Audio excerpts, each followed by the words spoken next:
கர்த்தருடைய நாமத்துக்கு மகிமையுள்ளதாக.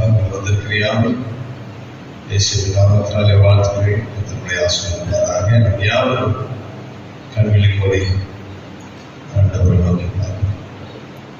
கர்த்தர் நாளிலே நம்மோடு கூட இடைப்படுத்தக்கதாக நம்முடைய வளங்களை நிரப்ப முடியாது. தேவன் நம்முடைய அபிஷேகத்துக்குள்ளே நிரப்ப முடியாது. தேவ ஆண்டுக்குள்ளே நிரப்ப முடியாது. ஆண்டவரை நோக்கி நாம் சொல்லுவோம். அன்பிற்காக இந்த நல்ல வேலைக்காக விடுத்தோடு துதைகிறோம். ஆண்டவர் இந்த நாளிலே ஆண்டவரை நாங்கள் பேச போகிற எல்லா வார்த்தையும் முடிக்கிறவே என்பதாக நம்முடைய அக்கறை பிடங்களை எங்களோடு சுத்தப்படுத்திட்டோம். சுயமிக சாமலாய் மாறட்டும். தேவ ஆவியானவர் அடியை மூடி மறைத்து ஆண்டவரின் எங்களோடு வெளிப்படும்படியாக சொல்லிக்கிறோம். மகிழ்வினாலும் கணத்தினால் கர்த்தர்களை மூடி சுட்டுக் கொள்கிறார்.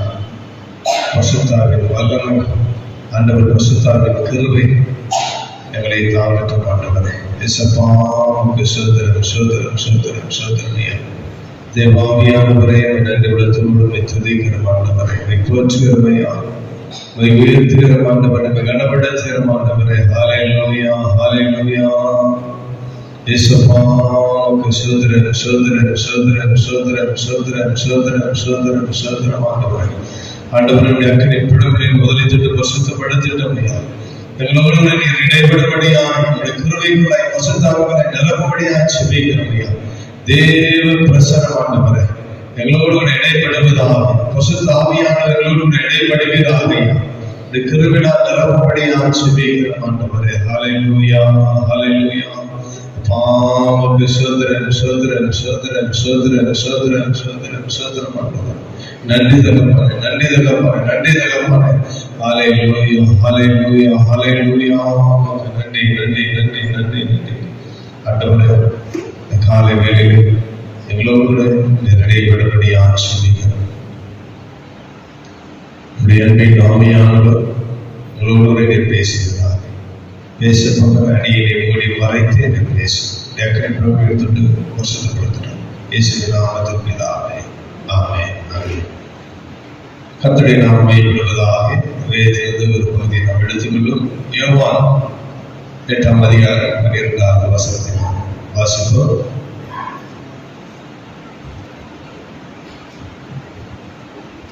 யோவான் 8:12.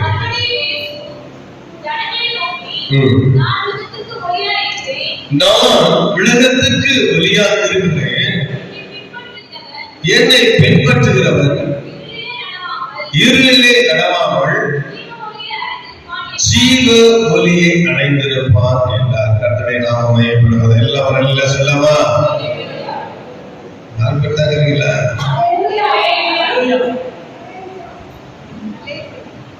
ஆஹா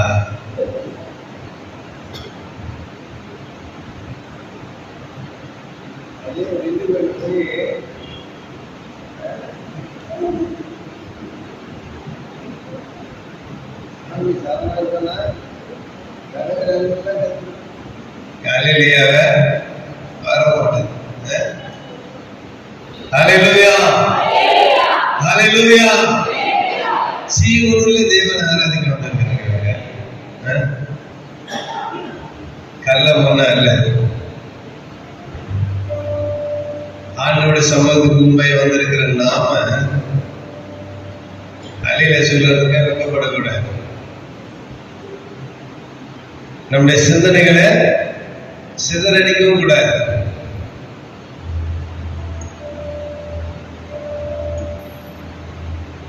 ஏதோ ஒண்ணு காமிச்ச ஒரு சாமியார் தெரிஞ்சா பாருங்க அப்படின்னு எல்லாம் பாருங்க. ஒண்ணுமே தெரியலன்னு சொன்னா உனக்கு போயிடலாம் பதவி.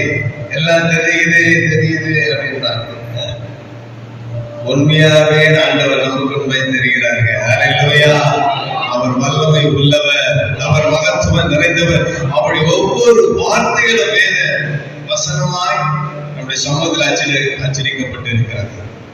அதை தொடர்ந்தாலே உள்ள முத்துக்களும் வேதங்களும் மாணிக்கங்களுமாய் கிடைக்கிறது. அந்த ஆண்டவர் இன்றைக்கு நம்மை பார்த்து சொல்கிறார், நானே இந்த உலகத்தில் ஒளியாய் இருக்கிறேன். என்னை பின்பற்றுகிறவன் என்ன பண்ணிருக்கிறான்? ஜீவ ஒளி அடைந்திருக்கிறான். இதுதான் முக்கியமானது. இந்த உலகத்தின் ஒளி அல்ல, ஜீவ ஒளி. அப்படின்னா உயிர் உள்ளவனாய் வாழக்கூடியத்தக்கதான அந்தஸ்தை பெறுகிறது. ஜீவனுக்கு ஒளி கொடுக்கிறது. இப்ப சரீரத்துக்கு ஒளிதான் இந்த லைட்டு, சூரியன் இதெல்லாம் தேவைப்படுது. என் சரீரத்தை பாதுகாப்பு, ஜீவனை பாதுகாக்க ஒரே ஒளி கிறிஸ்துவாகிய இயேசு மாத்திரமே. ஹல்லேலூயா, ஹல்லேலூயா. அவரிடத்துல எவ்வளவு வேணும் இல்லை?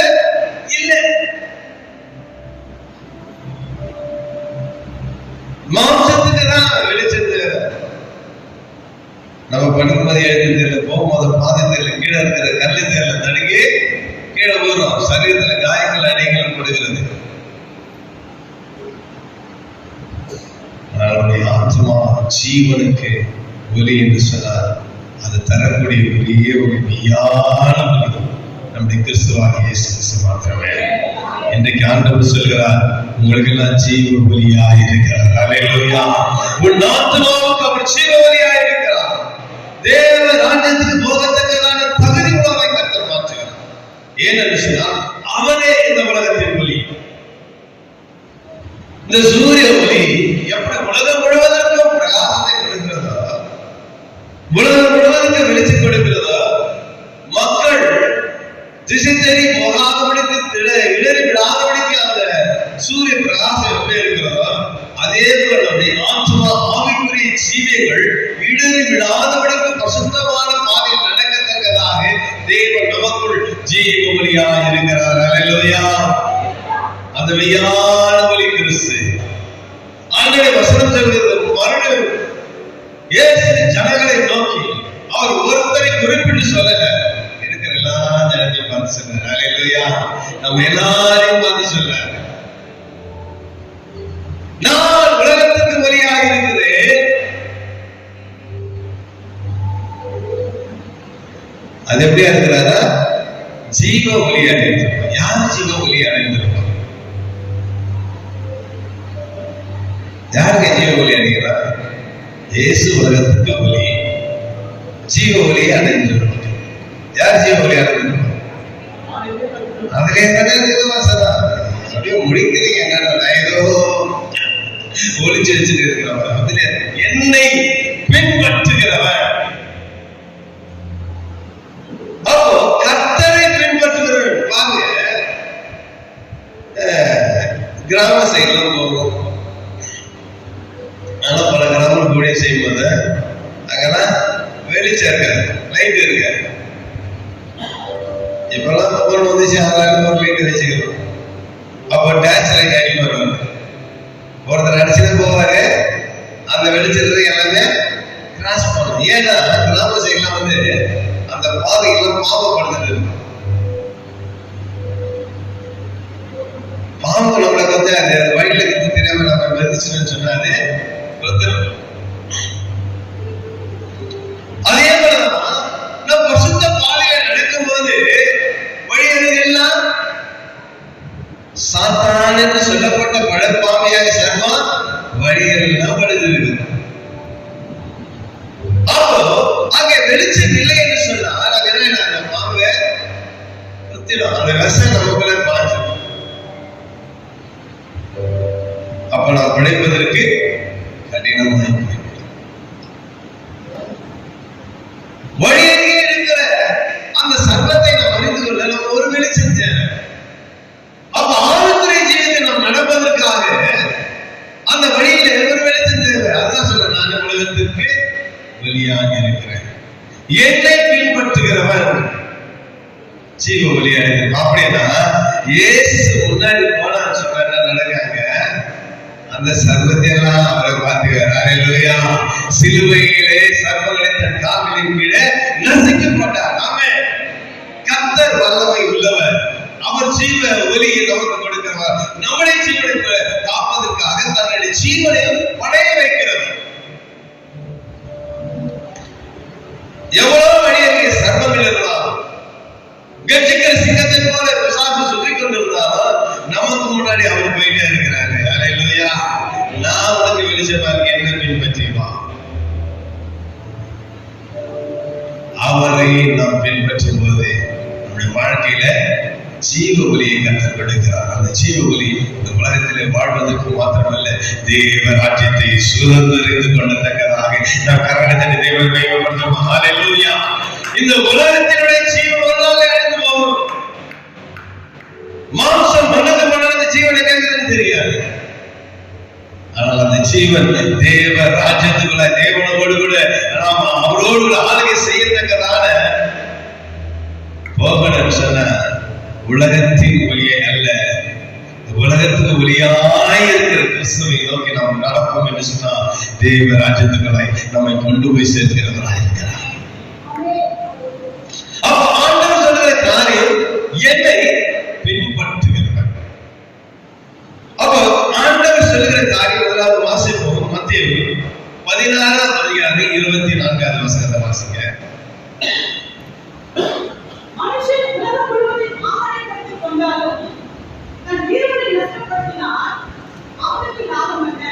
மனுஷன் உலகம் முழுவதும் ஆதாயப்படுத்தினாலும் தன்னை ஆத்மாவை நஷ்டப்படுத்தினால ஒண்ணுமே கிடையாது. அப்போ ஆண்டவர் சொல்லுகிற காரியத்தை என்ன இருக்கு வாசிங்க. 16:26 ஆத்மா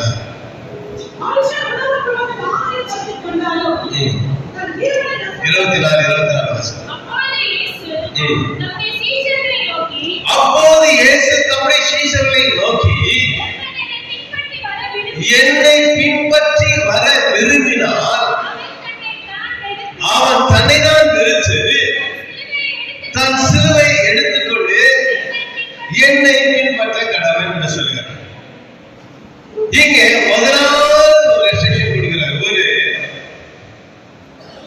ஒருவருக்கு முதல் ஒரு எடுத்துக்காட்டு. என்னை பின்பற்றுகிறவன் என்ன பண்ண, முதலாவது தன்னை முதல்ல வெறுக்கணும், இரண்டாவது சிலுவையை சுமக்கணும். தன்னை வெறுக்கணும் என்பதற்கு என்ன அர்த்தம்? நம்ம எல்லாரும் வெறுத்துருவோம். ஆனா நம்ம வெறுத்துருவோமா? வெறுக்க. ஏன் ஒரு உதாரணம் சொல்லுவேன். இப்போ நம்ம கூட ஒருத்தர் பக்கத்தில் நடந்துட்டே வர, அவர் காலில் அடிபட்டு ரத்தம் ஊத்துது. அவர் அடிபட்டு இருக்கிற அந்த காயம், அந்த ரத்தத்தை பார்க்கும்போது நம்ம பின்னாடி நமக்கு வலிக்குமா? நமக்கு வலிக்காது. நம்ம பார்த்துட்டு தான் இருக்கும். ஆனா வலித்தவன் அதே காயம் நமக்கு பட்டு காயம் ஏற்பட்டு ரத்தம் வச்சு நம்ம என்ன பண்ணுவோம்? ஐயோ ரத்தம் வலிக்குதே. ஒவ்வொருத்தரும் ஒவ்வொரு விதமா, ஐயோ இங்கதானே பிரச்சனை, ஐயோ இங்க அடிப்பட்டு இது வரைக்கும் ஜீவனை ஏறுது. அந்த வலி எங்கெல்லாம் போகுது எல்லாத்தையும் நம்ம ஆராய்ச்சி பண்ணணும். இதுதான் நம்ம நேசிக்கும். மற்றவங்களுக்கு அடிப்படும் பார்க்கறோம், நமக்கு அடிப்படும் போத நம்ம துடிக்கிற மாதிரி தான் நம்ம நேசிக்கும்.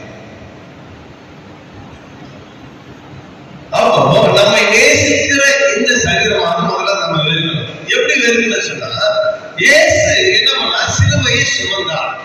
எதை சிலுவையில் சுமந்தார்? நம்முடைய பாவங்களை, நம்முடைய அக்கிரமங்களை அவருடைய சிலுவையிலே சுமந்தார். அப்ப இந்த சிலுவை எதை குறிக்கிறது? பாடுகளை குறிக்கிறதா இருக்கிறது.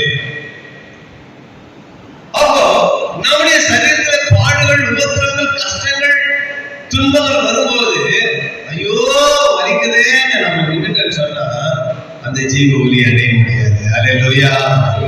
அதை புரிஞ்சு கொண்டு ஆண்டவர் எனக்கு முன்னாடி போறாரு, அவர் நான் எப்படியாவது தொடரணும், நான் அந்த வலிக்குது நான் உட்கார்ந்தா அவர் என்னால பின்தொடர முடியாது.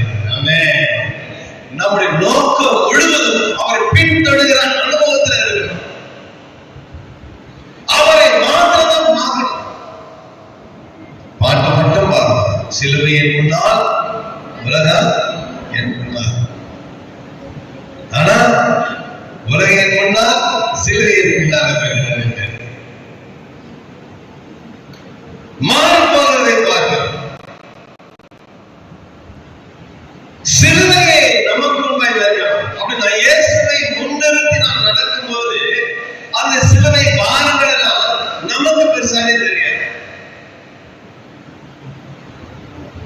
நம்ம சொல்றோம் நிறைய நேரத்துல யோபு போல உபத்திரப்பட்டது யாருமே கிடையாது.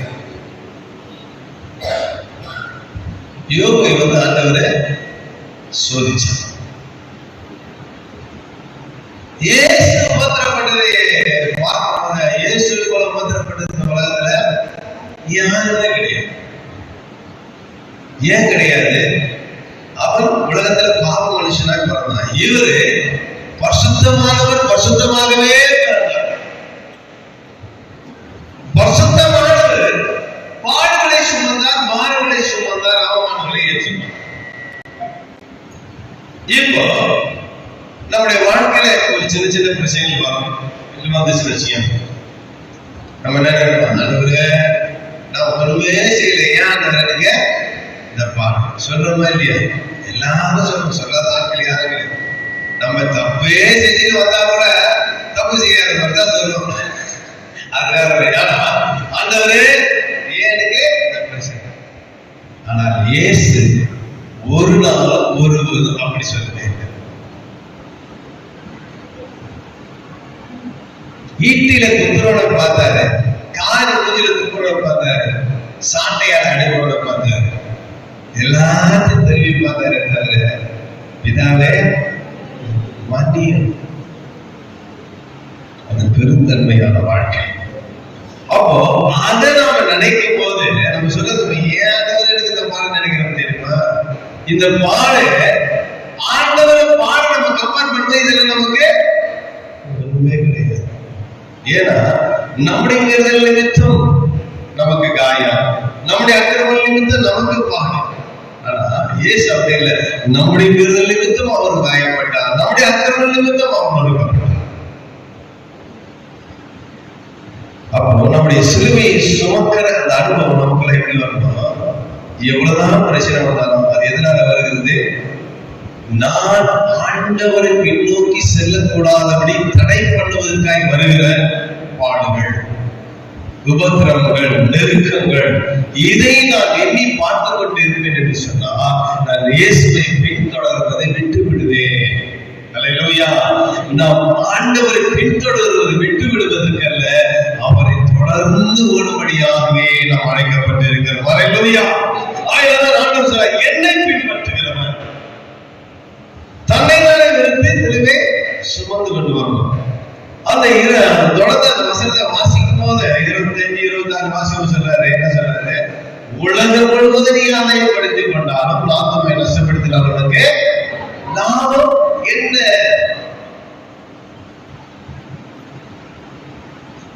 அப்படின்னா ஜீவனுக்கு வழி, ஜீவனுக்கு வழி தேவை தவிர நம்முடைய சரீரத்துக்காக. அப்போ ஜீவனுக்குரிய வழியை நம்ம சேர்த்து வைக்க வேண்டும். களஞ்சியத்தை இடித்தான், இந்த வருஷம் தானியங்கள் பெருகிருக்கிறது, என் களஞ்சியத்துல வைப்பதற்கு இடங்களை களஞ்சியத்தை எடுத்து பெருசாக்குறேன். என் ஆத்மாவை பார்த்து, ஐயோ உனக்காக சேர்த்து வைக்கப்பட்டு இருக்கிற இந்த ஆதாரம், இந்த பொண்ணு, இந்த பெட்டு, இந்த மெத்த, இந்த காரணம் நீ அனுபவிப்பதற்காக இருக்கு என்று சொல்லி நாம் சந்தோஷப்படுகிறவர்களா இருக்கிறோம். உலகம் முழுவதையும் ஆதாயப்படுத்திக் கொண்டாலும் உடைய ஆத்மா நஷ்டமாயிடுச்சுன்னு சொன்னா டோட்டலி வேஸ்ட். அப்போ சரீரத்துக்கு ஜீவன் கொடுக்கும்படி உலகத்தை ஆதாயப்படுத்திக் கொள்வது, ஆத்மாவுக்கு ஜீவன் கொடுக்கிற ஆண்டவரை நாம் பின்பற்றுகிறோமா, சரியாய் பின்பற்றுகிறோமா என்று பார்க்கணும். தன்னை தானே வெறுக்க வேண்டும், சிலுவையை சுமக்க வேண்டும், ஆண்டவரை நோக்கி நடக்கணும். அல்லேலூயா. முதலாவது நாம் பார்க்கிறோம், சிலுவையை சுமந்து ஆண்டவரை அழைக்கணும். இந்த பாரம் வருவது, கஷ்டம் வரும்போது இந்த உலகத்துல பிறந்த எல்லா மனிதருக்கும் உண்டுங்க. யாரும் கஷ்டம் இல்லைன்னு சொல்ல முடியுமா? யாரும் சொல்ல முடியாது. இயேசுவே 2000 ஆண்டுகளுக்கு முன்பதாக மனிதன் அந்த உலகத்துல பிறந்தார். அவர் மனுஷன கடவுளா? கடவுள். ஏங்க பயப்படுறீங்க? அவர் மனுஷன கடவுள் அல்ல, கடவுள். ஆனா அவர் எங்க மனித அவதாரம் எடுத்தார். அந்த மனித அவதாரம் எடுக்கும்போது பசி உண்டாயிச்சா, சோறு உண்டாயிச்சா, தூக்கம் வந்துச்சா, எல்லாமே வந்துச்சு. அவர் துக்கப்பட்டாரா, அவர் கண்ணீர் வடிச்சாரா? அப்படின்னா இந்த மனித அவதாரத்துக்கு இது எல்லாமே இருக்கும். நம்ம நினைச்ச கிறிஸ்துவனா மாறிட்டோம்னா நம்ம என்ன ஆகாயத்துல பறக்கிறது போல ஆகாயிடும், நமக்கு ஒண்ணுமே வராது, எல்லாத்தையும் ஆண்டவர் பார்த்துக்கிறாரு அப்படின்னு நினைக்கிறேன். அது தவறான எண்ணங்கள். மனிதனா இந்த உலகத்துல பிறந்திருக்கிற வரையிலும் நமக்கு பாடுகள், உபத்திரங்கள், கஷ்டங்கள். நீ ஆண்டவரை ஏத்துக்கலாம், ஆண்டவரை ஏத்துக்காத கஷ்டப்படாத இருக்குதா, கண்ணீர் அடிக்காத இருக்குதா, உபத்திரப்படாத இருக்குதா? எல்லாருக்கும் இருக்கிறது.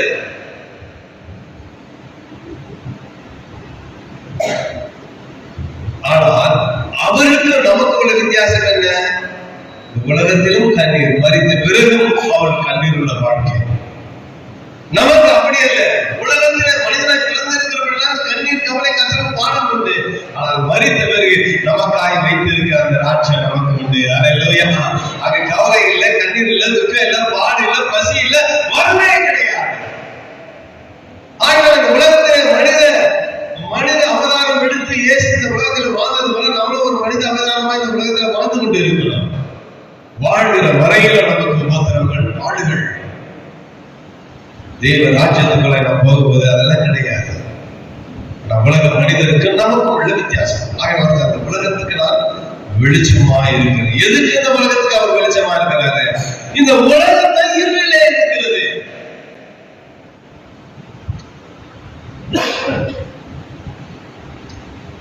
ஆதியில பார்க்கிறோம், கர்த்தர் ஆதியில வானத்தையும் பூமியும் சிருஷ்டித்தார். அது எப்படி இருந்தது? ஒழுங்கையும் இருளுமாய் இருந்தது. அப்ப இயேசு உள்ள வந்தவன என்ன ஆயிடுச்சாரு? அந்த உலகம் பிரகாசமாயிடுச்சு. அல்லேலூயா. அப்ப இந்த உலகம் பாவம் என்ற இருளால் சூழ்ந்து இருக்கிறது.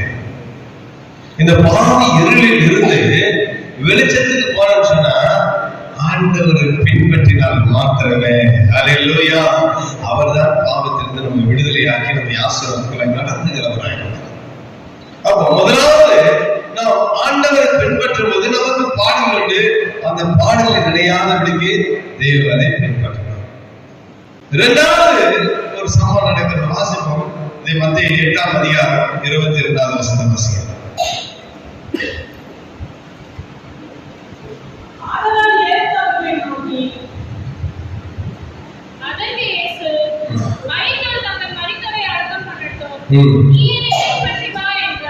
நீங்க சொல்லுகிறாரு, ஒருத்தர் சொல்றான், ஆண்டவரே என் தகப்ப மறைச்சிட்டாரு, நான் போய் என்ன பண்ண போறேன், அடக்கம் பண்ணிட்டு வந்துடுவோம், கொஞ்சம் வெயிட் பண்ணுமா அப்படின்னு. அப்ப ஆண்டவர் சொல்லாரு, மறித்தவரை மறித்தவர்கள் பண்ணோம், என்னை பின்பற்றி. அப்படின்னா என்ன அர்த்தம்? டைம் இல்லப்பா. அல்லேலூயா. நம்ம நினைச்சிட்டு இருக்கிறோம், இந்த உலகத்துல பாருங்க, வாடுகிற இந்த பிசினஸ் எல்லாம் பார்த்து எனக்கு நேரமே இல்லை, 24 மணி நேரம் எனக்கு பத்தல.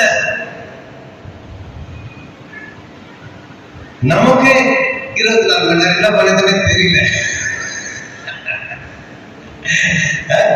சும்மாவே கிடக்கிறோம். ஆனா சிலருக்கு நேரம் போதும். அந்த சொல்ல காலை இனிய செல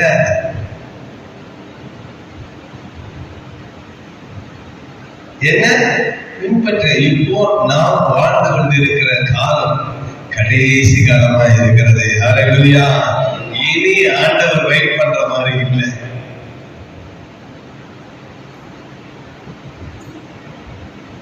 இதோ வாசற்படி நின்று நான் கதவை தட்டுகிறேன், எவன் ஒரு சத்தத்தை கேட்டு கதவை திறக்கிறானோ அவனோடு கூட நான் பஜனை பண்ணுவேன்.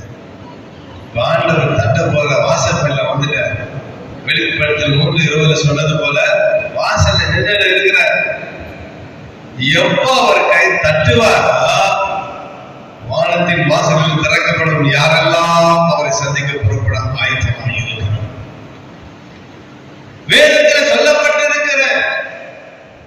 கிட்டத்தட்ட 99% நடந்துருச்சு. 1% தான் இருக்குது. அந்த 1% தான் நிறைவேறதுக்கான அடையாளம் வந்துருச்சு. என்ன வந்துருச்சு? ஏஐ வந்துருச்சு. இனிமேல் மனுஷனே தேவையில்லை. எல்லாமே ராஜாக்கிட்ட கை கட்டி வேலை செய்யற காலங்கள் போய் பண்ணையார்கிட்ட எஜமான்கிட்ட கை கட்டி வேலை செய்ய போய் ஃபேக்டரி ஓனர்கிட்ட கை கட்டி வேலை செய்ய போய் இப்ப என்ன ஆயிடுச்சு? கம்ப்யூட்டர் பார்த்து அதுகிட்ட கை கட்டி அது என்ன சொல்லுது அந்த வேலை செய்யற அளவுக்கு மனுஷன் மாறி. அதை உண்டாக்கினவர் மனிதன், ஆனால் அது சொல்லுகிறது தான் இவன் செய்கிறான். அதுக்கு ஆப்ரேட் எல்லாத்தையும் கத்து கொடுக்கிற மனுஷன், ஆனா அது என்ன சொல்லுதோ அதான் இவங்க இருக்கிறான். இன்னைக்கு உலகத்துல பல இடங்களில் பரவி கொண்டு இருக்கிறது. ஒரு சபையில ஒரு ரோபோ மணி ஒரு ஃபாதர் வச்சுக்கிறாங்க. சர்ச்சை முடிச்சுட்டு போகும்போது அவங்க குறையெல்லாம் சொல்றாங்க, அந்த ரோபோ ஃபாதர் அவங்களை ஆசீர்வதிக்கிறார். பாருங்க, இனிமேல் பிரசங்கம் பண்ணதுல மாஸ்டர் ரோபோத்தை வந்து பிரசங்கம் பண்ண நினைக்கிறேன். மனிதன் பண்ணும்போதே நம்ம காது கேட்கிறேன். ஆனா மனுஷனை போல ரோபோ பிரசங்கம் பண்ண. ஏன்னா ஒரு ஆப்பிரிக்கா நாடு ஒரு ஊர்ல இருந்ததுனால கொஞ்சம் லேட்டா வந்து மாஸ்டர் ஒரு ஜாட்டி வச்சிருப்பான். பொட்டு அடிப்பாங்க. ஏன்னா லேட்டா வந்து ஒரு வாரம் பண்ணா அவங்களுக்கு சமாளி. ஒருவேளை ரோபோ தான் பண்ண தெரியல.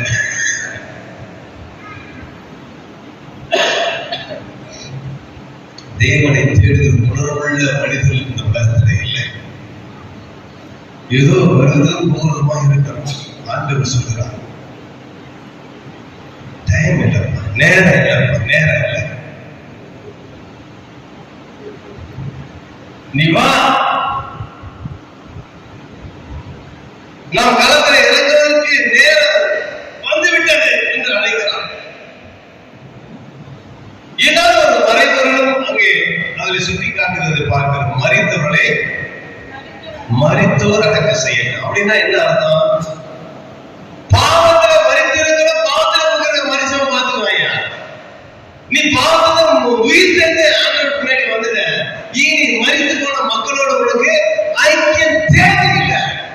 அதான் ஆண்டவர் சொல்ற. நம்ம நினைச்சிட்டு இருக்கிறேன், ஆண்டவருக்கு கொஞ்சம் கூட இறங்க இல்லையா, அவங்க அப்பா வழக்கம் வளப்படப்படுவாங்க அப்படின்னு நினைக்கலாம். ஆண்டோடைய வார்த்தையே வித்தியாசமானது, ஆழமான சத்தியம் அதுக்குள்ள அடங்கியிருக்கிறது. மரித்தவனை மரித்தவன் அடக்க மாட்டான். பாவத்தில் இருக்கிறவன் மரித்த வாழ்க்கைதான் பாவத்தில மரித்தவன்.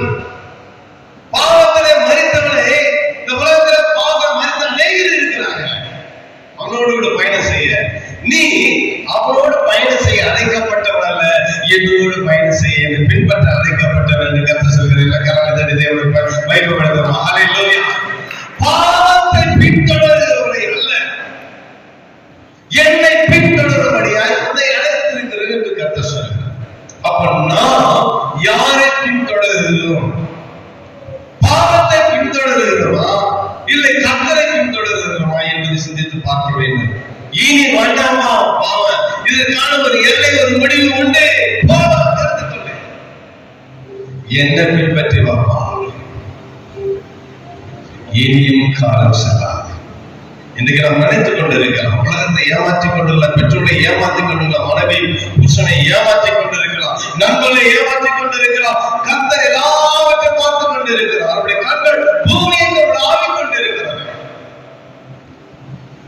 அவர் எல்லாரும் மறைந்திருக்கிறார். உலகத்தில் இருக்கிற எல்லாம் தெரியும். அவருக்கு மறைவாய் நாம் ஒன்றும் செய்ய முடியாது. அவர் எல்லாவற்றையும் பார்த்துக் கொண்டிருக்கிறது.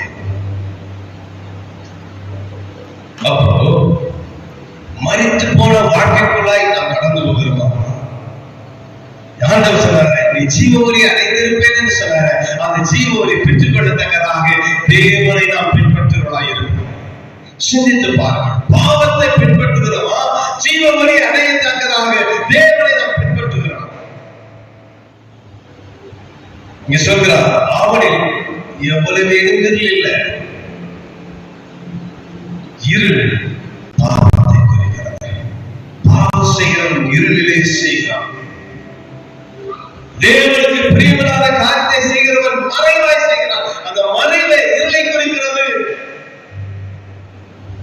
மரணத்தை குறிக்கிறது, மருத்துவ வாழ்க்கை குறிக்கிறதா இருக்கிறார். இன்றைக்கு நான் யாரை பின்பற்றுகிறோம் என்பதை சிந்தித்து பார்க்கிறோம். ஆண்டவர் சொல்ல, சிலுவை சுமந்து என் பின்னாடி பார்ப்போம். இரண்டாவது, பாவத்துக்கு மறித்து இருக்கிற வாழ்க்கையை விட்டு நீ எழுந்ததான் சொல்லல. ஞாசத்தில் பாவத்துக்கு மறித்து நீதிக்கு பிழைத்திருக்க. நீ நீதிக்கு பிழைச்சிட, மறுபடியும் பயணம் பாவத்துக்கு மறிக்காத. அந்த மறித்த வாழ்க்கையிலிருந்து உயிர்த்தெழுந்தப்பா, என்ன பின்பற்றி வா என்று சொல்கிறார். அல்லேலூயா. முதலாவது பாடுகளிலிருந்து நம் ஆண்டவரை பின்பற்றணும். இரண்டாவது, பாவத்தை விட்டு தேவனை பின்பற்றுவாய். மூன்றாவது வாசிப்போம். லூக்கா 18ஆம் அதிகாரம் 21-22 வாசிப்போம்.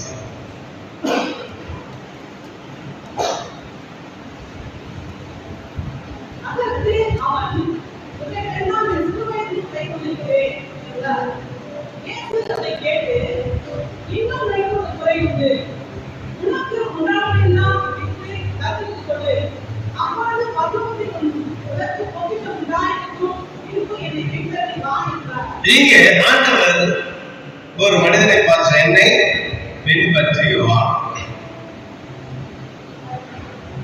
என்ன சொல்றாரு? உன்னிடத்துல ஒரு குறை இருக்கு. அவன் சொல்றா பாருங்க, நான் சிறு வயது முதலே, நான் பிறந்ததே கிறிஸ்தவ குடும்பத்துல தான் பிறந்தேன். நான் சண்டே கிளாஸ் போறேன், நான் சர்ச்சுக்கு போறேன். சிறு வயதுல நான் என்ன பண்ணல, ஒண்ணுமே செய்யல. கரெக்டா நான் பர்ஃபெக்டா இருக்கிறேன். மற்ற பிள்ளைகளை போல நான் சினிமா பார்த்தது கிடையாது, சினிமா பாட்டை கேட்டது கிடையாது, கெட்ட வார்த்தை பேசுறது கிடையாது. ஏன்னா நான் கிறிஸ்தவ குடும்பத்துல பிறந்தேன். ஆனா சிறு வயதுல நான் சினிமா பாட்டு கூட கேட்டது கிடையாது, சினிமா கூட பார்த்தது கிடையாது, திருடினது கிடையாது. எல்லாம் பர்ஃபெக்ட். அவன் யாரு? இயேசுவை பின்பற்றியிருக்கிறான். அப்படிப்பட்ட ஏராளமானவர்களுக்கு நாம உட்கார்ந்து கொண்டிருக்கிறோம். அந்த கூட்டத்தை சேர்ந்த நாம தான் கிறிஸ்துவ குடும்பத்திலே பிறந்து வளர்ந்து சினிமா பாட்டை பார்க்காத கேட்காத வளர்ந்து வந்தா தேட்டருக்கு போவதான். ஆனா ஆண்டவர் அண்ணாண்ட ஏதோ ஒரு குறை இருப்பாங்க. அந்த குறையை நாம் கண்டுபிடிக்கணும். அந்த குறை என்ன என்பதை இங்கே சுட்டி காட்டுகிறார். என்ன பண்ணுகிறாரு? வித்து தரித்திரருக்கு கொடு. முடியுமே என்ன அர்த்தம்? நம்ம நினைச்சுக்கிறோம், நம்ம சொத்தெல்லாம் வித்துட்டு தரித்திரத்துக்கு கொடுத்து நம்ம முன்ன இல்லாத இருக்கணும்ன்றது ஆண்டுடைய நோக்கம் அல்ல. அவ்வளவு பணம், சொத்து, அந்தஸ்து எல்லாம் இருந்தும் அந்த பணத்தின் மேல அவன் ஆசைகளோட இருந்தாலே தவிர அந்த பணத்துல ஒரு சரி நல்ல நிறைய பைசா ஒருவனுக்கு உதவியே செய்யல. இதான் நம்ம நிறைய பேர் நினைச்சுக்கிறோம், ஊசி மணி காதலில் ஒட்டகம் நுழைந்தாலும் ஆயுசவான் நுழைவதில்லை. நீ எத்தனையோ கோடி சார் ஆண்டர் ஏற்றுக்கிற, அவன் போக மாட்டாங்க. கார் நல்லா வச்சிருந்தா போக மாட்டாங்க. அப்படி ஐயா, நீ எவ்வளவு ஐஸ்வர்ய சம்பரனாய் மாற்றுவது ஒரு கற்பனை. எத்தனையோ விஷயத்துல சாட்சியில் ஆண்டவரை உயர்த்திருக்கிறார், வருமானத்தை பெருக உயர்த்திருக்கிறார். ஆனா ஒரு பைசா மக்களுக்கும் கொடுக்காம நீ மட்டும் அதை அனுபவிச்சு கொண்டிருந்தான்னு சொன்னா முன்னெடுத்த ஒரு குறை இருக்குப்பா. நீ என்னை பின்பற்றுவதற்கு தகுதி அற்றவன் என்று கருத்து சொல்லு. அப்ப ஒருவனுக்கு கொடுக்காம நீ சம்பாதித்த வைத்துக் கொண்டிருப்பது என்ன லாபம்? யோசித்துப்பா. சில பேரு கடவுளுக்கு கொடுக்கிறதுக்கே கஷ்டப்படுறாங்க. 1000 ரூபாய் சம்பாதிக்க 100 ரூபாய் வச்சிடறான்.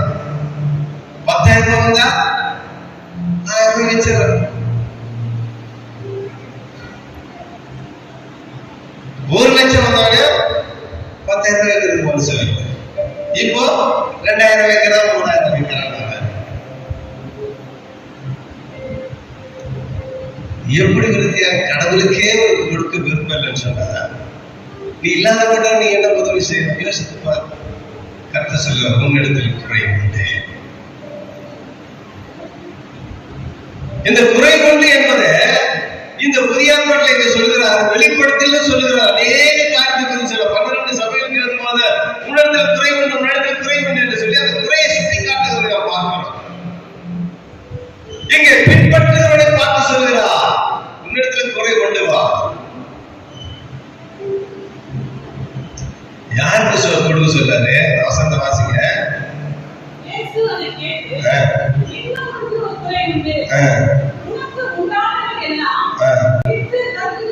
யார் கொடுக்கணுமா? தரித்திரருக்கு. அதுதான் கான்செப்ட், அதுதான் முக்கியமான கருத்து. நம்மளுக்கு சொந்தக்காரருக்கு உடம்பு சரியில்லை 10,000 ரூபாய் கொடுக்குறான், நல்லது. இது தரித்திரத்துக்கு உதவி செய்கிற அர்த்தம் அல்ல. ஏன்னா நம்ம 10,000 கொடுத்தா நம்ம உடம்பு சரியில்லாம 10,000 ரிட்டர்ன் கொடுப்பான்றதுக்காக கொடுக்குறோம். அது அர்த்தம் இல்லை. மொய் வைக்கிறோம். இவங்க 1000 ரூபாய் வச்சா நமக்கு 1000 ரூபாய் இருப்பாங்க, 1000 ரூபாய் வைக்கிறோம். இவங்க அதுக்கு மேல 100 ரூபாய் வச்சா போதும் நினைக்கிறோம் இல்லையா? ஏன் அவங்க அதுக்கு மேல எனக்கு மொய் வைக்க மாட்டோம். அது அல்ல. 100 ரூபாய் வைக்கிறவனுக்கு 500 ரூபாய் 1000 ரூபாய் வை.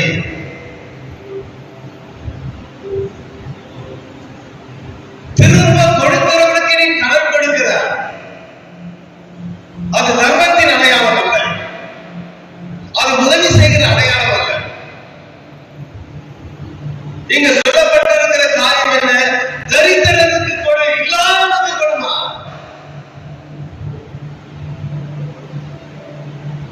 நம்ம வீட்டுல கூட வேலை செய்கிற சில ஆட்களை வச்சிருக்கோம்.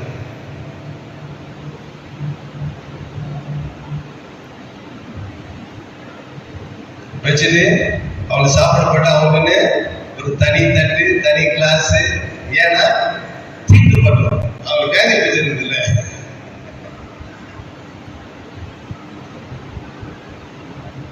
வித்தியாசத்தை பார்க்க, அந்த வித்தியாசத்தை கர்த்தர் நம்மிடத்துல பார்த்து கொண்டிருந்தால் நாம எல்லாரும் உட்கார்ந்து இருக்கோமா? நமக்கெல்லாம் இந்த அந்தஸ்து கிடைத்திருக்கோமா? நாம எல்லாம் பரலோகத்துக்கு போறதுக்கான தகுதியை நம்ம பெற்றிருக்கோமா? கொஞ்சம் சிந்தித்து பாருங்க பெரியமா. இந்த தகுதியை கொடுத்தவர் யார்? கர்த்தர். நாம உலகத்தில் ஒரு நாள் தள்ளப்பட்டவர்களா இருந்தோம், ஒதுக்கப்பட்டவர்களா இருந்தோம், தரித்திரராக எண்ணப்பட்டோம். அநேகருக்கு முன்பதாக இன்றைக்கு நம்ம இடத்துல ஒன்றுமே இல்லாம நம்ம ஐஸ்வர்யங்களைப் போல காட்சி அளித்துக் கொண்டிருக்கிறோம். பவுல் சொல்லுகிறது போல நாங்கள் தரித்திரராக இருந்தாலும் அநேகரை ஐஸ்வர்யங்களாய் மாற்றுகிறவர்களாகும். நாங்கள் பாடுபட்டாலும் அநேகரை பாடுகிறது தூக்கி விடுகிறவர்களும். இப்படிப்பட்ட மேன்மையான உடையத்தை தான் கர்த்தர் தேவ மனுஷனத்தில் கொடுத்திருக்கிறார். இதற்காக தான் நம்மளால் அழைக்கப்பட்டது. அப்போ உதவி என்பது என்ன? இல்லாதவனுக்கு கொடுக்கிறது. பாக்கெட்ல கையை விட்டு பிச்சைக்கார வரும்போது எது 1 ரூபாய், எது 2 ரூபாய், எது 5 ரூபாய் தேடி போற பாருங்க. அதுதான்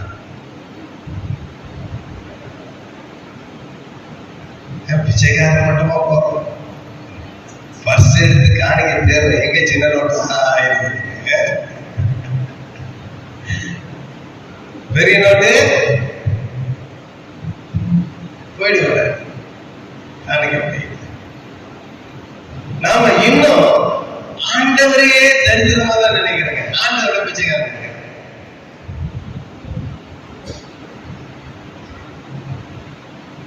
இது கிட்டத்தட்ட 100 வருஷம் 100 வருஷம் கட்டடம் எப்படி இருக்குது, ஆலயம் எப்படி இருக்கு, மகிமையா இருக்கிறது.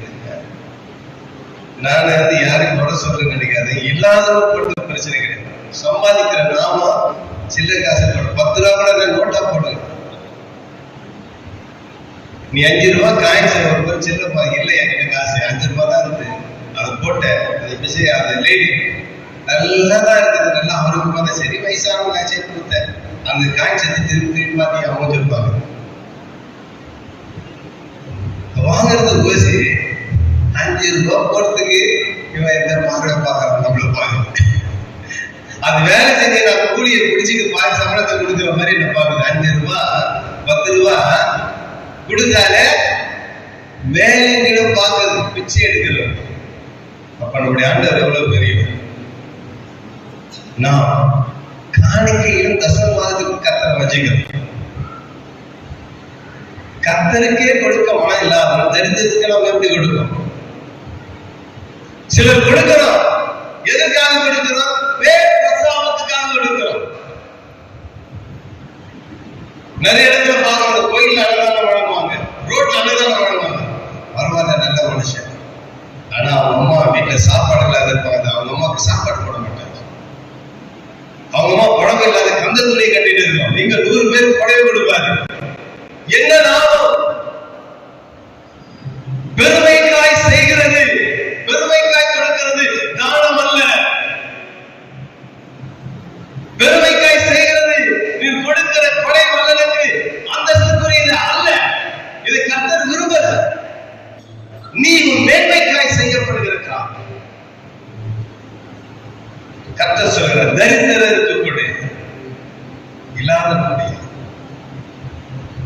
தரித்திரம் வீட்டிலே இருக்கிற அம்மாவே தரித்திரமா இருக்கிறாங்க. அவங்களுக்கு ஒரு கொடை வாங்கி கொடுக்கல, சாப்பாடு சரியான சாப்பாடு போடல. அந்த கேள்வி ரொம்ப சாக நினைச்சிட்டு இருக்கிறேன்.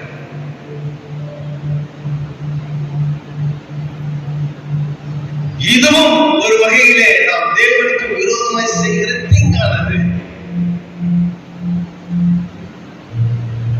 அப்ப நாம் செய்கிற காரியம் எப்படிப்பட்டதா இருக்குது என்று சிந்தித்து பார்க்கணும். கர்த்தருக்காய் கொடுக்கிறதா இருந்தாலும் சரி, நம் தானம் தர்மம் செய்கிறதா இருந்தாலும் சரி, கர்த்தருக்கு முதன்மையானதை கொடுக்கணும். இல்லாமல் கொடுக்கிறது கூட நல்லதா கொடுக்கணும். ஏன்னா நம்ம நினைக்கிறோம் நம்ம கிட்ட கிழிஞ்சு போட புடவைய, கிழிஞ்சு போட சுடிதார் எல்லாம் கொடுக்கணும். இப்பெல்லாம் 100 ரூபாய் கூட சுடிதார் கிடைக்க தெரியுங்களா? இப்ப துணியுடைய மதிப்பெல்லாம் ரொம்ப கம்மியாயிடுச்சு. 100 ரூபாய்க்கு 2 ஷர்ட் இருக்கிறான். ஒரு புது ஷர்ட்டே 100 ரூபாய்க்கு மக்களுக்கு எடுத்து கொடுக்க முடியாது. நம்மளால முடியாதுன்னு கிடையாது. அதுக்காக கேஜி போன ஷர்ட்டு, கேஜி போன புடவையும் கொடுக்க. அது வீட்டை தொடக்கி வச்சுங்க. அதையே கேஜி போன பட்டு புடவை கொடுத்துருக்கீங்களா? கிழிஞ்சு போன பழைய பட்டு புடவை கொடுத்துருவோமா?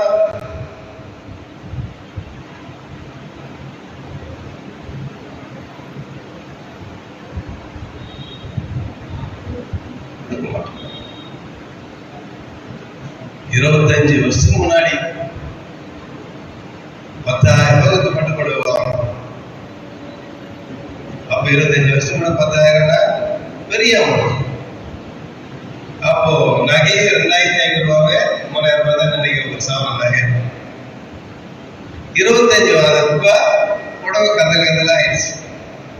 இப்ப அந்த புடவை போய் போட்டா 12,000 ரூபாய் கொடுக்கலாம்.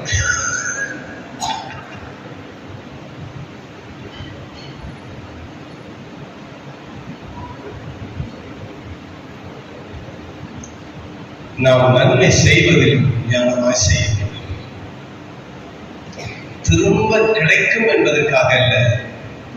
இங்க சொல்கிற அவருடைய பொக்கிஷங்களை எங்க சேர்த்து வைங்க? பரலோகத்தில். அந்த அதிகாரத்தை வீட்டுக்கு போய் வாசிக்க. பொக்கிஷங்கள் பரலோகத்தில் சேர்த்து வைங்க.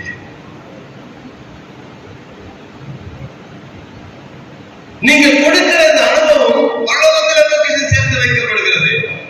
இங்க நீ கொடுக்கிற இந்த அனுபவம் நாம திரும்ப பெறுவதற்காக அல்ல, நோயாளர்களுக்கு போல அல்ல, உதவி செஞ்சு திரும்ப வாங்குறது.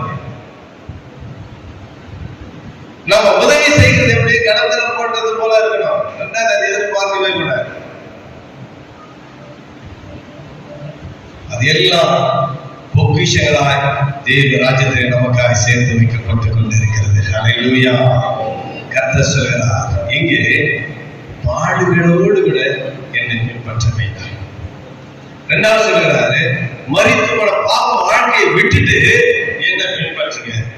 மூன்றாவது அதை விட விசேஷமானது என்ன சொன்னா, நீங்க கொடுக்கிறதுல தரித்திரத்துக்கு கொடுக்கிறது. ஏன் சொன்னா நம்ம புதிய ஏற்பாட்டிலே இந்த 25ஆம் அதிகாரத்துல பசியா இருக்கு ஆகாரம் கொடுக்கிறது, தாகமாய்ந்த தண்ணீர்கள் வசனம் இல்லாத வசனம் கொடுக்கல. ஃபர்ஸ்ட் ஆண்டவர் கேட்கிறதா, நீ எவ்வளவு நேரம் ஜெபம் பண்ண, எவ்வளவு அதிகாரத்தை வாச, நீ எத்தனை சர்ச்சில் போய் பிரசங்கம் பண்ண, இதெல்லாம் ஆண்டவர்கிட்ட கேட்கப்பட்டார். நீ எவ்வளவு பேருக்கு நீ உதவி செய்ய, இதுதான் கர்த்தர் பார்த்து கேட்கிறது. இதை நாம் பின்பற்ற வேண்டாம். இப்போ இவைகளெல்லாம் விட்டு பின்பற்றினா என்ன கிடைக்கும்? இன்னைக்கு ஒரு மனுஷனோட பேருந்தில் இருக்கிற மனுஷன் கேட்கிற வாசிப்போம். மத்திய அதிகாரம் 19ஆம் அதிகாரம் 27ஆவது வசனத்தை வாசிப்போம்.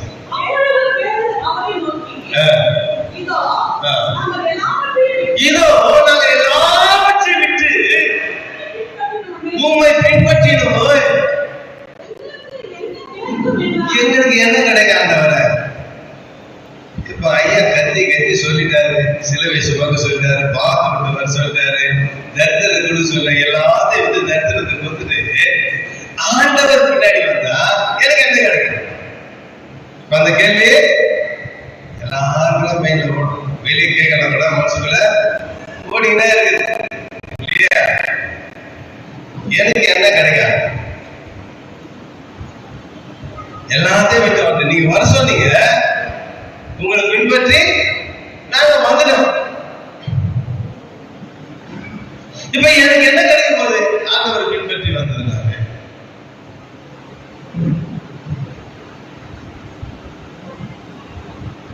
ஆண்டவரை பின்பற்றி வந்ததுனால என்ன கிடைக்க போதுன்னு பார்க்க, உலகத்தான பின்பற்றி போனவர் என்ன? ஆண்டவர் பின்பற்றி வருவதனாலே நாம் கிடைக்கிற முதல் பாக்கியம் வாசிப்போம். யோவான் 12ஆம் அதிகாரம் 26ஆவது வசனத்தை வாசிங்க.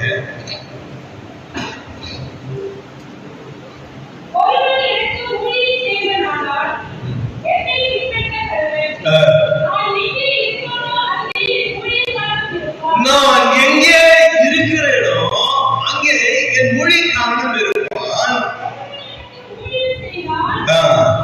பிதாவானவர் விளைக்கணும். இங்க இதுதான் இம்பார்ட்டன்டான ஒரு காரியம். நான் எங்கே இருக்கிறேனோ அங்கே யார் இருப்பாங்க? அவரை பின்பற்ற என்ன அவசரம் வாதிக்கிறீங்க? ஆண்டவர் சொல்றாரு, நான் எங்க இருக்கிறேன்னா அங்கே நீ இருக்க. இப்போ ஒரு எம்எல்ஏ போட்டு கேட்டு வரான்னு நம்ம என்ன பார்ப்போம்? ஒரு கட்சிக்காரர், இவ்வளவு வருஷமா நான் கட்சியை ஓட்டு போட்டேன், எனக்கு என்ன கிடைச்சது? கட்சியில ஒரு பதவி கூட கிடைக்கல அப்படின்னு சொன்ன, என் கூடவே நான் வச்சுக்கிறேன் அப்படின்னு சொன்னாரு. என்ன பண்ணுவாங்க? உடனே ஓகே. ஏன் அவர் எம்எல்ஏ ஆவாங்க? மினிஸ்டர் ஆயிட்டு, மினிஸ்டர் ஆயிட்டா மினிஸ்டருக்கு வருதெல்லாம் இவருக்கு வந்துங்க இல்லையா? அந்த ஆசீர்வாதம் மினிஸ்டருக்கு போறது எல்லாமே இவருக்கு கிடைக்கும், அந்த அந்தஸ்து. இப்ப மினிஸ்டர் இல்லைன்னு வச்சுக்க, இப்ப அவர் பிஏ இருக்கிறார், அவர் பிஏவே எப்படி இருப்பார்? அவரு மினிஸ்டர் ஆயிட்டாரு இல்லையா? அப்ப பிஏ பண்றதுக்கு நிற்போம்.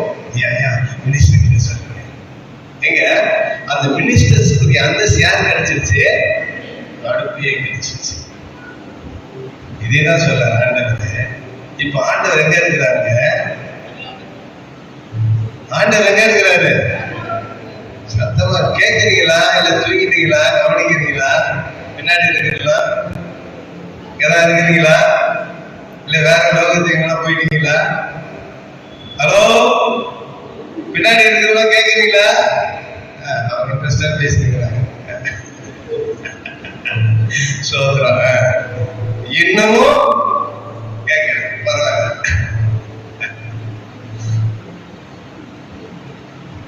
அவர் எங்க இருக்கிறாரு? பரலோகத்தில் இருக்கிறார். அப்ப அவர் எங்க இருக்கிறாரு? அங்கே நான் இருப்பேன். இங்க சொல்றாரு தெரியுமா? நான் இந்த உலகத்திற்கு ஒளியாய் இருக்கிறேன், என்னை பின்பற்றுவன் ஜீவ ஒளியை அடைந்திருப்பான். ஜீவ ஒளி எங்க வந்துருச்சு? எங்க கொண்டு போயிடுச்சு? நம்மள பரலோகத்துக்கு கொண்டு போயிடுச்சு. கரங்களை தட்டி தேவனை வைக்கப்படுத்தும். ஹல்லேலூயா. சத்தமா ஒரு ஹல்லேலூயா சொல்லமா, மொத்தமா சொல்லுமா? எல்லாம் கொஞ்சம் சிரிச்ச முகத்தோட ஒரு ஹல்லேலூயா சொல்லுங்க. சிரிப்பே வரலையே. ஆமென்.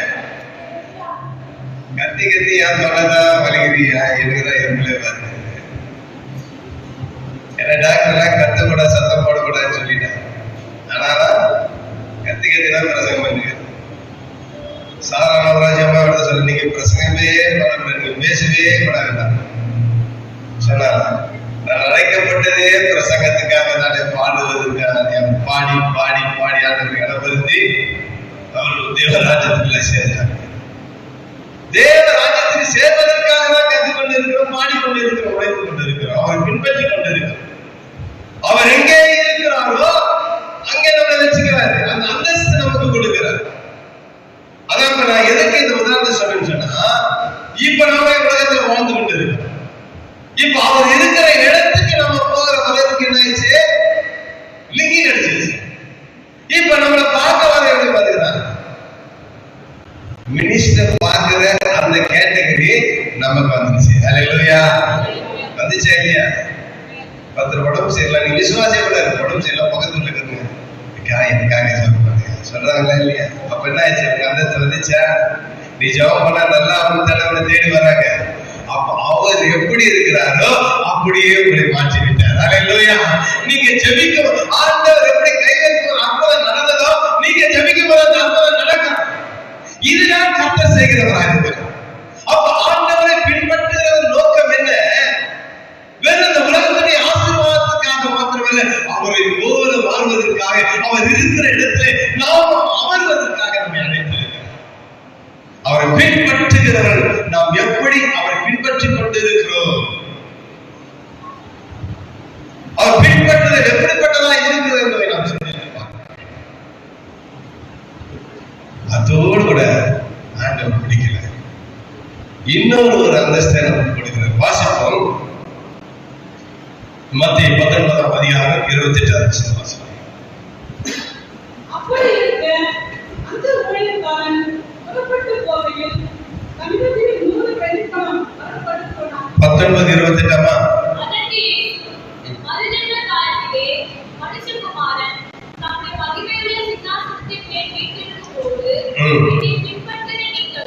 என்னை பின்பற்றின நீங்களும் இஸ்ரவேலின் 12 கோத்திரங்களையும் நியாயம் தீர்க்கிறவர்களாக 12 சிங்காசனத்தின் மேல் வீற்றிருப்பீர்கள் என்று மெய்யாகவே உங்களுக்கு சொல்கிறேன் என்று கர்த்தர் சொல்கிறார். எல்லாம் கரங்களை தட்டி மகிமைப்படுத்துமா? ஹல்லேலூயா. அவர் சொன்னாரு, நான் இருக்கிற இடத்துல உன்னை நான் அமர செய்வேன் சொன்னார் பாருங்க. இப்போது ராஜாவை கர்த்தர் அமர்ந்திருக்கிறார். அவர் பக்கத்தில் நம்ம மினிஸ்டரா அமர்ந்திருக்கிறார். ஆமென். சத்தமா ஒரு இல்லையா சொல்லுகிறார்? எல்லாரும் மொத்தமா சொல்லுகிற, கை இருக்குமா கையை தூக்கி சொல்லுகிற, பாதி கையை காணுங்க.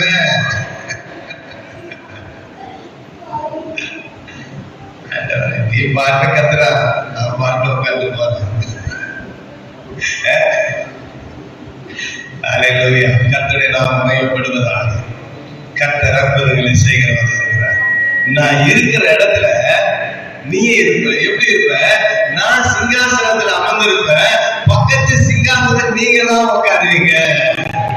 உட்கார்ந்து மாத்திரமல்ல, நீங்க அநேகரை நியாயத்திற்கிற நியாயாதிபதிகளாய் உங்களை அமர்த்த போகிறேன் என்று கர்த்தர் சொல்கிறார்.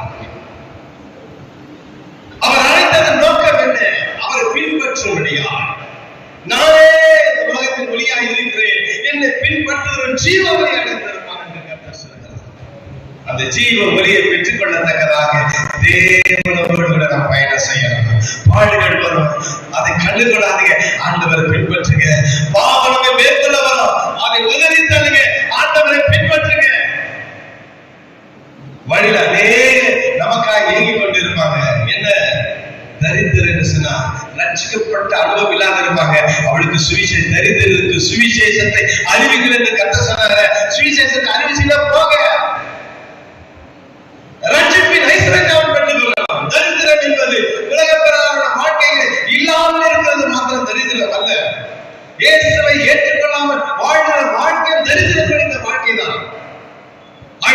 தரித்திரத்துக்கு சுவிசேஷத்தை அறிவீர்கள். தரித்திரம் என்றால் தேவ ராஜ்யம் என்பது சிங்காசனம், அது மகிமைக்குரிய ஐஸ்வர்யவான் பிரவேசிக்கக்கூடிய இடம். இந்த உலகத்தில் ஐஸ்வர்யவானாய் இருக்கிறவன் தரித்திரப்பட்ட வாழ்க்கை வாழ்கிறான். உலகத்தில் உள்ளே சேர்த்து வைத்திருக்கிறான், உலகத்தில் அவன் சேர்த்து வைக்கவில்லை, ஆனால் அவன் போவதற்கு அவன் தகுதி இல்லை. அவன் தரித்திர வாழ்க்கை வாழ்ந்து கொண்டு இருக்கிறான். அந்த தரித்திரத்துக்கு ஆண்டவருடைய சுவிசேஷத்தை அறிவிங்கள். அந்த சுவிசேஷம் அவனை ஐஸ்வர்யவானாய் மாற்றி அவன் பொக்கிஷம் பரலோகத்தில் சேர்க்கப்பட்டு தேவ ராஜ்யத்துக்குள் நம்மோடு கூட அவன் சிங்காசனங்களை அமர்படியா கர்த்தர் செய்கிறவராய் இருக்கிறார். எல்லா காரணங்களை தட்டி தேவனை வைக்கிறவர்களா அந்த வாக்கியத்துக்காக நாம் அழைக்கப்பட்டவர்கள்.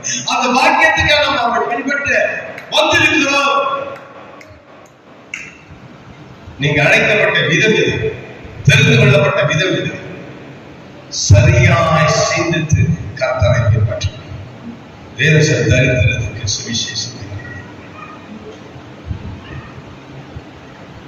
ஏன்னா இந்த உலகத்தில் நிறைய பேர் இருக்கிறாங்க. எனக்கு எல்லாம் இருக்குது, எனக்கு சந்தோஷம் இல்லை. எனக்கு 10 வீடு இருக்குது, 20 கார் இருக்கிறது, எத்தனையோ வேலைக்காரர்கள் இருக்கிறார்கள். நான் என்ன நினைக்கிறேன் அந்த நிமிஷத்துல என் வீட்டுக்கு வர வைக்க முடியும். ஆனா எனக்கு நிம்மதி இல்லை, சந்தோஷம் இல்லை என்று எத்தனையோ ஐஸ்வர்யவான்கள் பணக்காரர்கள் தவித்துக் கொண்டு இருக்கிறார்கள் தெரியுமா? உங்களால என்ன எல்லாம் விருந்து தரித்திர வாழ்க்கை வாழ்ந்து கொண்டிருக்கிறார்கள். அந்த தரித்திர வாழ்க்கையில அவள் ஐஸ்வர்யவானாகிய தேவ ராஜ்யத்தின் பிள்ளைகளை மாற்றத்தக்கதாக அவளுக்கு சுவிசேஷம் எங்க போகும்? நம்ம நினைக்கிற சில இடத்துல எஜமானிட்ட வேலை செய்யும் போது பயப்படுறோம்.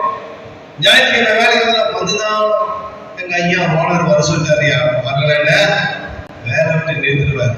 நிறுத்த மாட்டாருங்கம்மா, சர்ச்சை முடிச்சுதான் வரணும்னு சொல்லு. இன்னும் இந்த பொண்ணு இவ்வளவு வயதாக்கி பாக்குது. அந்த ஆண்டவரை அந்த வீட்டை வேலை விடுத்தாரு. அல்லேலூயா. இன்னும் அவன் சர்ச்சைக்கு போன, ஆமாயா சர்ச்சைக்கு போனா சர்ச்சைக்கு போனதுனால எனக்கு இவ்வளவு நன்மை நடந்துச்சு. அப்ப இந்த நன்மையை பெற்ற நானு இன்னும் நான் நன்மை பெறதுக்கு நான் போறேன்னு சொல்லுங்க. அவர் இன்றைக்கு இல்லை என்றாலும் ஒரு நாள் என் வாழ்க்கையில பிரச்சனை இருக்குது, சர்ச்சைக்கு வந்தா சரியாயிடுமா, ஆண்டவர் கிட்ட வந்தா சரியாயிடுமா, அவர் உன்னை பார்த்து கேட்க மாற்றுவார் கர்த்தர். அல்லேலூயா. கர்த்தரால் கூட காரியம் ஒன்றுமில்லை. நாம் பயந்து போன வாழ்க்கை வாழ்கிறோம். போனதுக்கு அந்த அதிகாரிக்கும் கிறிஸ்துவ வாழ்க்கை பயந்து வாழ்கிற வாழ்க்கை அல்ல. ஒன்று இல்லைன்னா இன்னொன்று கர்த்தர் நமக்கு ஆயுதம் கொடுத்திருக்கிறார்.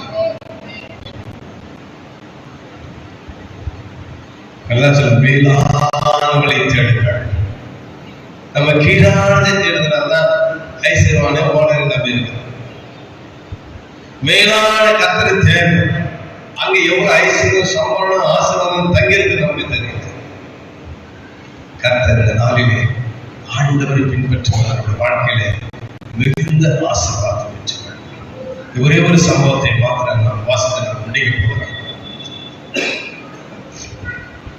இங்கே சொல்லுங்க, ஆண்டவரே உண்மை பின்பற்றதுனால எனக்கு என்ன கிடைக்கும் என்று சொல்லுறான். ஆனா அதுக்கு முன்னாடி அவர் சொல்லுகிறத வாசம் லூக்கா 22ஆம் அதிகாரம் 33ஆம் வசனம் வாசி.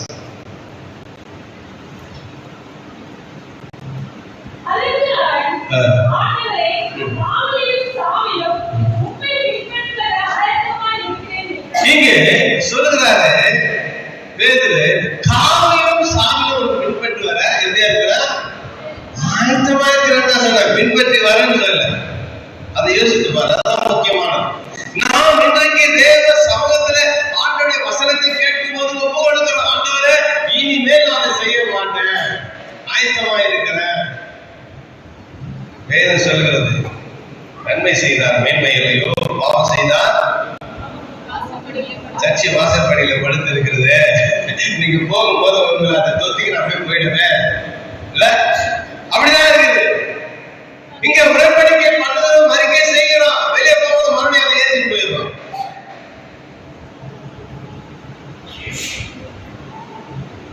ஆண்டவர் வர போறார், இதோட எல்லாத்தையும் விட்டு எத்தனை மனசுக்குள்ள பேசுகிறாங்க.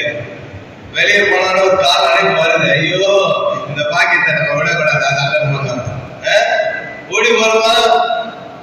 ஆண்டவர் விட்டு பின்வாங்கி போறோமா? யோசித்து பாருங்க. ஆனா என்ன அறிக்கை செய்யணும்? என்ன ஜெயில போட்டாலும் சரி, எனக்கு சால வந்தாலும் சரி, நான் உன்னதான் பின்பற்றுவேன். என்ன சொல்றாரு? ஆயத்தமா இருக்கிறாங்க, நான் ரெடியா இருக்கிறாங்க. ஆனா ஆண்டவருக்கு ஒரு அடி விழுந்த உடனே விட்டு ஓடி போயிட்டான், காணாம போயிட்டான். நம்முடைய வாழ்க்கையில நாம் எப்படி இருக்கிறோம்? அப்படிதான் உடன்படிக்கை பண்ணுகிறோம், ஆயத்தமா இருக்கிறோம், கர்த்தருக்காக எதையாவது செய்ய வேண்டும் என்று துணிவு கொண்டுகிறோம். ஆனால் கொஞ்ச நாள்ல விட்டோம். இன்னொரு ஒரு மனுஷன் அவனை ஆண்டவர் கூட இருந்தான், ஆண்டவர்களே ஒரு வேலையை செய்யறான். அந்த வேலையை சுவிசேஷ புத்தகத்துல ஒருவனை எழுதல.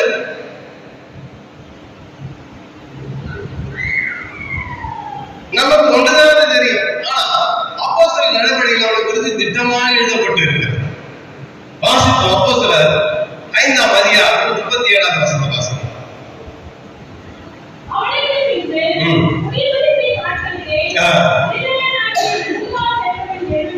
யூதாஸ் என்பவன் எழும்பி தம்மை பின்பற்றும்படி அநேக ஜனங்களை இழுத்தான். அவனும் அழிந்து போனான். அவனை நம்பியிருந்த அனைவரும் சிதறடிக்கப்பட்டார்கள். இங்க பாருங்க, யூதாஸ் காட்டி கொடுத்தா உள்ள போயிட்டா, அவ்வளவுதான் தெரியும். ஆனா ஆண்டவரோட சுத்திக்கின சைட்ல ஒரு வேலை பண்ணிட்டு இருக்கு.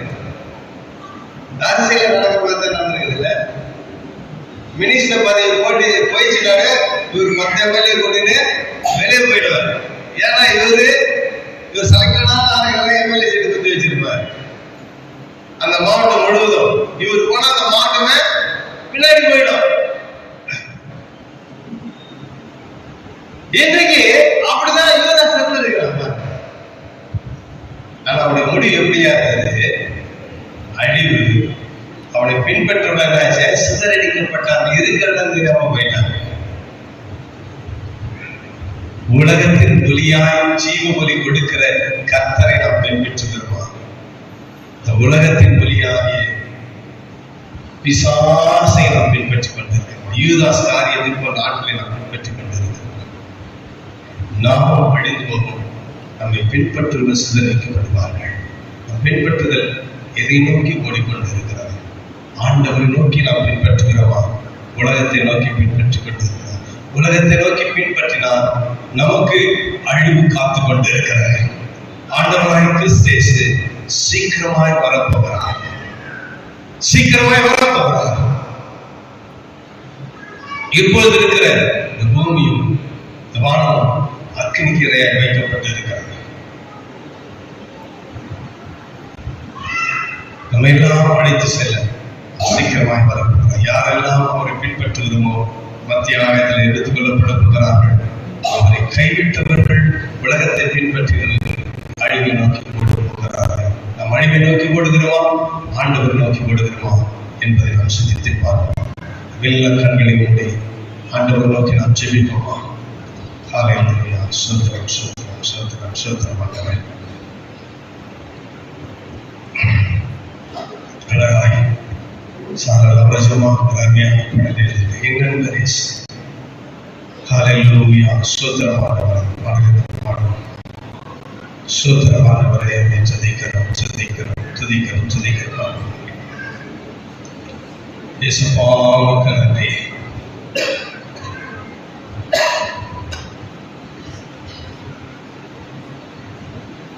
அப்பா உம்மை துதிக்கிறோம் துதிக்கிறோம் துதிக்கிறோம் துதிக்கிறோம் துதிக்கிறோம். நன்றி பலத்தோடு உம்மை துதிக்கிறோம். ஹல்லேலூயா. என் நண்பரேசு என்னை நீக்க பல பாடடைந்தார், பல பாடடைந்தார். என்ன பதில் செய்வேனோ, என்ன தந்தேனே அவர் சேவைக்கே. என் பிராண பலியாகட்டும்,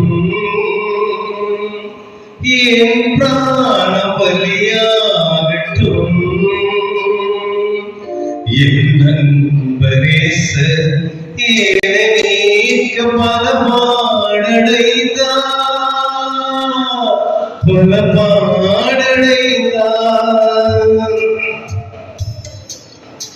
அலைத்தேப்பதெல்லாம் பல நன்மை செய்தார். அழுதேராரெல்லாம் நமக்காய் ஜெபித்தார். அலைத்தேப்பதெல்லாம் பல நன்மை செய்தார். அழுதேராரெல்லாம் நமக்காய் ஜெபித்தார். கண்ணுறங்கி சுகபோகமா இல்லை உங்கள் சமயமில்லாமல் அவர் சேவை செய்தார். என்ன பதில் செய்வேனோ என்ன தந்தேனே அவர் சேவைக்கு. என் பிராண பலியாகட்டும், என் பிராண பலியாகட்டும். அவர் செய்தது போல ஊழியம் செய்வேன். அன்றாடுக என்று சிலுவை சுமப்பேன்.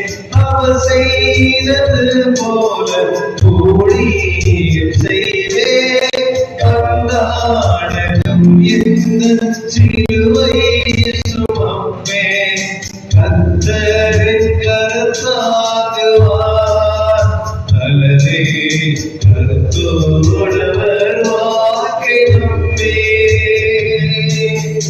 அவர் சேவை செய்வேன்.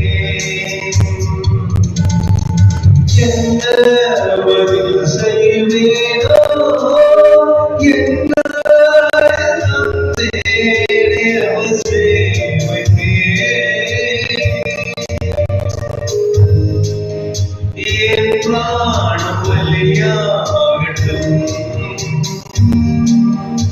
என் பிராண பலியாகட்டும்.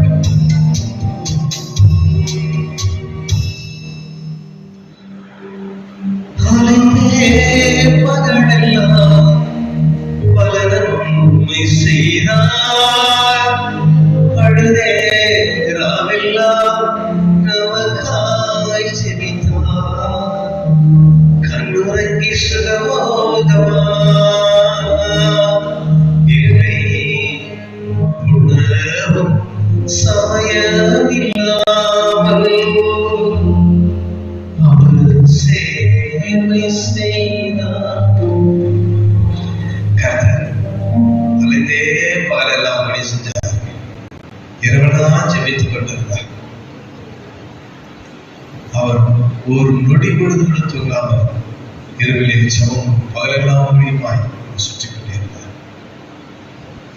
அவர் போல நாம் இல்லைனாலும் அவரில் கொஞ்சமாக தேவனுக்காக அவரை பின்பற்றுகிற நாம் அவரை போல குறைந்த ஒரு 25% நாம் பின்பற்றுவோம். கர்த்தர் நன்மை நாங்கள் இருக்கிறார். அவரை பின்பற்றுகிறோம்.